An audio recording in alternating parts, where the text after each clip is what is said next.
कभी एक मजाक दिल पर ऐसा निशान छोड़ जाता है जो किसी जख्म से कम नहीं होता, और कभी गुस्सा किसी की जान भी ले सकता है। आज की कहानी में एक तरफ टूटता भरोसा है, तो दूसरी तरफ पागलपन की हदें पार करता प्यार, और कहीं दूर किसी की जान लेने की साजिश।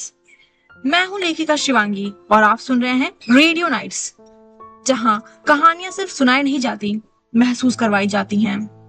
तो दोस्तों, शुरू करते हैं आज का भाग, एपिसोड 57। तुम्हारे नाम अभी धड़कता है। मॉल।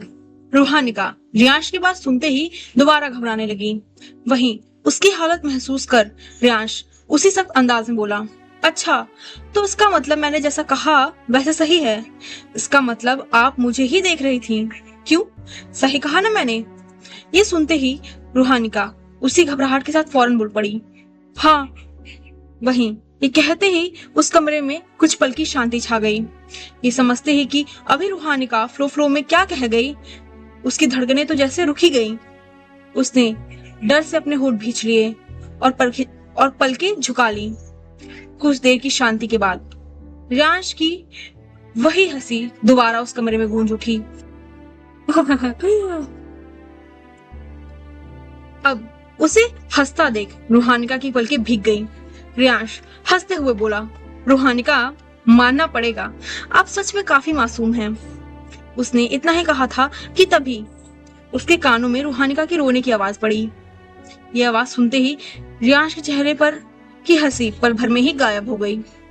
वो बेचैनी लिए बोला, रूहानिका, आप ठीक है ना? आप रो क्यों रही हैं? उसने इतना ही कहा था कि तभी रूहानिका रोते हुए बोली, आप बहुत बुरे हैं, मैं आज के बाद आपसे बात नहीं करूंगी। ये कहते ही वो उस ड्रेसिंग रूम में से रियांश को खुद से झटके से दूर कर निकलने लगी। अचानक धक्के से रियांश कुछ कदम पीछे हो गया।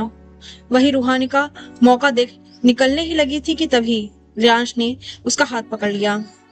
रियांश की मजबूत पकड़ से रूहानिका के कदम अपनी ही जगह पर ठहर गए।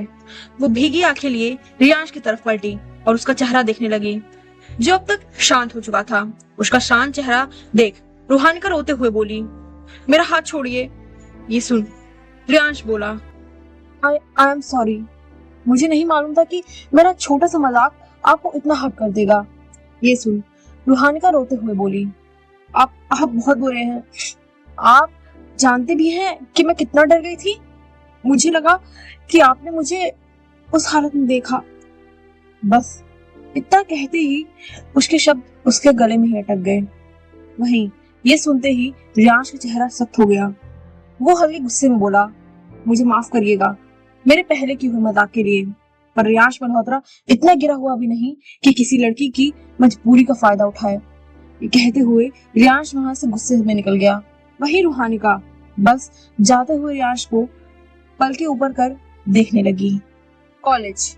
महर डरते हुए अपने कदम व्योम की तरफ बढ़ाने लगी। वहीं व्योम, वो तो जैसे अब खुद पर काबू ही नहीं कर पा रहा था। उसका गुस्सा बस बढ़ता जा रहा था। वहीं वरुण अब तक बेहोशी की हालत में पहुंच गया था। उसके सर मुंह से बुरी तरह से खून बह रहा था। ऐसा लग रहा था मानो अगर व्योम रुका नहीं तो वरुण बच भी नहीं पाएगा। उसका गुस्सा उस पर ही हावी होता जा रहा था कि तभी महर डरते हुए उसके पास आई और कांपती हुई आवाज में बोली, व्योम। उसके मुंह से व्योम शब्द सुनते ही व्योम के वरुण को मारते हुए हाथ बीच में ही रुक गए। तभी महर फिर बोली, छोड़ दो उसे, मर जाएगा वो, प्लीज छोड़ दो। ये कहते हुए महर डर की वजह से अब रोने लगी थी। उसकी रुआसी सी आवाज सुन व्योम अब रुक गया। उसे महर की आवाज जख्मों पर मरहम सी महसूस हो रही थी। उसने झटके से वरुण का कॉलर छोड़ दिया। कॉलर छूटते ही वरुण सीधे जमीन पर मुंह के बल गिरा। वहीं व्योम अब सर झुकाए खड़ा हो गया। वरुण के छूटते ही महर अपने आंसुओं को और नहीं रोक पाई। वो पहले ही काफी डरी हुई थी, ऊपर से व्योम का ये रूप उसे और डरा रहा था। वहीं महर की रोने की आवाज व्योम के कानों में अच्छे से जा रही थी। अचानक उसे बर्दाश्त नहीं हुआ। उसने पलटते ही झटके से महर का हाथ पकड़ उसे अपने सीने से लगा लिया। उसने उसे ऐसे जकड़ लिया जैसे अभी कोई उसे आकर उसे छीन लेगा। वहीं व्योम के सीने से लगते ही महर फूट पड़ी। उसके आंसू और तेज हो गए।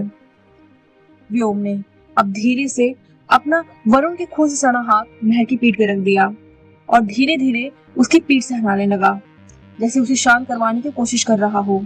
वो महर के कान के पास झुका और धीमी मगर गहरी आवाज में बोला, तुम सिर्फ मेरी हो महर, सिर्फ मेरी। कभी प्यार सुरक्षा बन जाता है और कभी कैद, और फर्क समझने में अक्सर बहुत देर हो जाती है।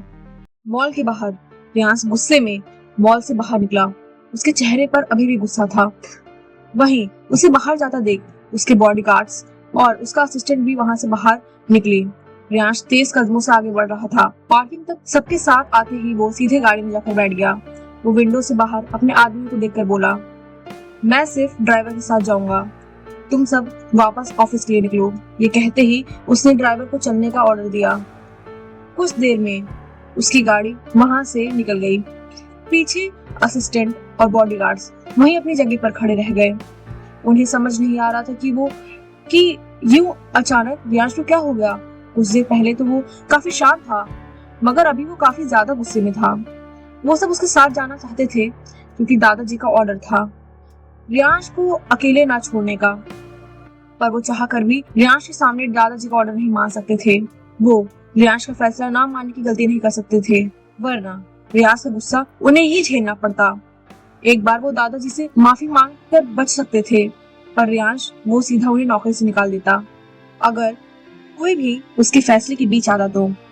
मास्क पहना आदमी उसके वहां से निकलते ही मास्क पहने बैठे आदमी के चेहरे पर टेढ़ी मुस्कान आ गई।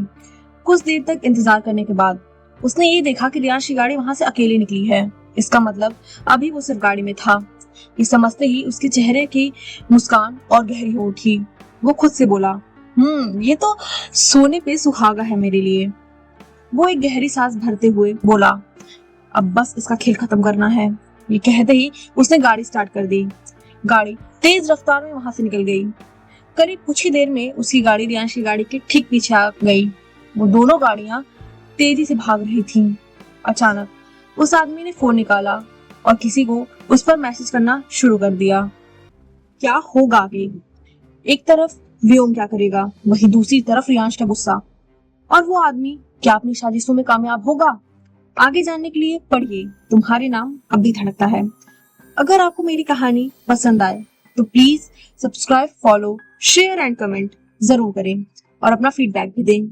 शुक्रिया पढ़ने के लिए, सुनने के लिए। अगला भाग बहुत जल्द आएगा। तो दोस्तों, ये थी आज की कहानी तुम्हारे नाम अब भी धड़कता है का अगला भाग।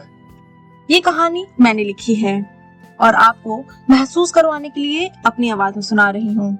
मैं हूँ आपकी अपनी लेखिका शिवांगी। अगर कहानी ने आपके दिल के किसी भी कोने को छुआ हो तो please like, share, comment, subscribe, follow सब करें और हाँ, अपना फीडबैक जरूर दें ताकि मुझे आगे लिखने की ताकत मिले। तो ये थी रेडियो नाइट्स, सिर्फ मेरे चैनल पर।